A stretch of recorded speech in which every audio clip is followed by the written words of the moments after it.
Everyone, this is doctor Kajal Patel. Welcome back to my channel. Hope so आप सबने full on gear में पढ़ाई करना शुरू कर दिया है और आप डिस्ट्रैक्शन से कम्प्लीटली दूर हो। अभी NIB जो देने वाला है वो नज़दीक है, सो टाइटन अप। आप सबको अभी बहुत मेहनत करनी है। इंस्टाग्राम सबसे दूर रहो, सब डीएक्टिवेट कर दो। फुल ऑन पढ़ाई में फोकस करना है। सब और डिस्ट्रैक्शंस, बाबू सोना सब भूल जाओ। अभी सब पूरा कंसंट्रेशन देना है आपको अपने स्टडीज में। Okay, so today I am going to talk about integrated approach technique which I used, which is effective and saves time. ठीक है, तो विदाउट वेस्टिंग एनी टाइम शुरू करते हैं उसके बारे में बात करना। किसी ने मेरे को पूछा what is my source, so my all 19 subject source was DAMS and I used to attend offline classes. फिर MCQ सॉल्विंग के लिए Marrow is the best platform. उसके अलावा डैम्स ओके है, पर मैरो सबसे बेस्ट है, तो मैरो करना है। अभी इंटीग्रेटेड अप्रोच टेक्निक के बारे में बात करते हैं। आफ्टर फर्स्ट रीडिंग मैंने क्या किया था कि सेकेंड रीडिंग में अपने नोट्स है ना कंबाइन करना स्टार्ट कर दिया था।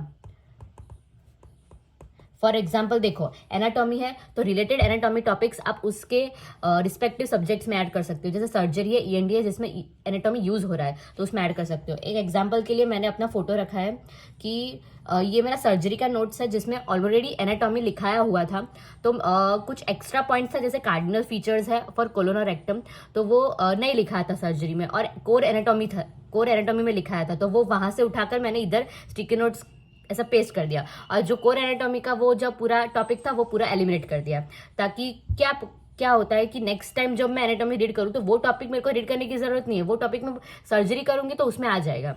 ठीक है, फिर दूसरा एग्जाम्पल में है फिजियो और पैथो, जो आप मेडिसिन में ऐड कर सकते हो। फार्मेक भी ऐड कर सकते हो। फार्मेक बहुत बड़ा है तो उसको मेडिसिन में ऐड ना करो तो ही बेटर रहेगा, उसको अलग ही रखो। फिर बायोकेमिस्ट्री है जिसमें ऐसे मैंने 1 पेजेस बनाया था।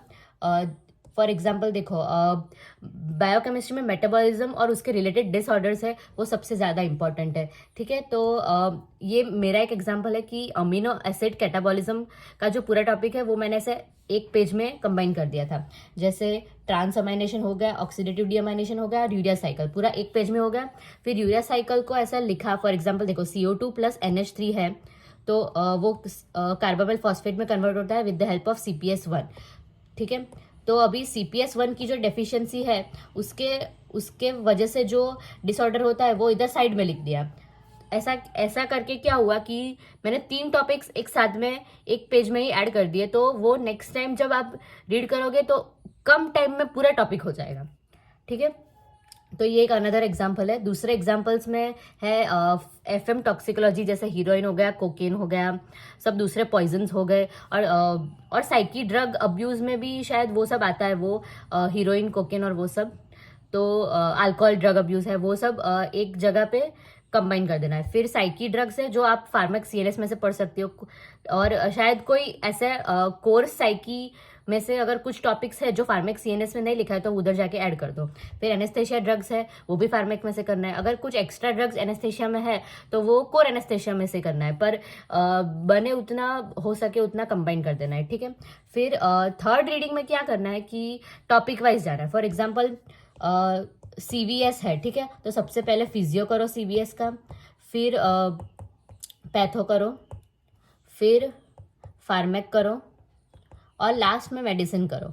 अगर ये 3 सब्जेक्ट आपने अच्छे से किया होंगे ना तो मेडिसिन उतना इजीली समझ आएगा और ब्रेन में उतना रिटेन रहेगा। ठीक है, और एक OBGY है, वो पूरा कंप्लीट डिफरेंट यूनिवर्स है।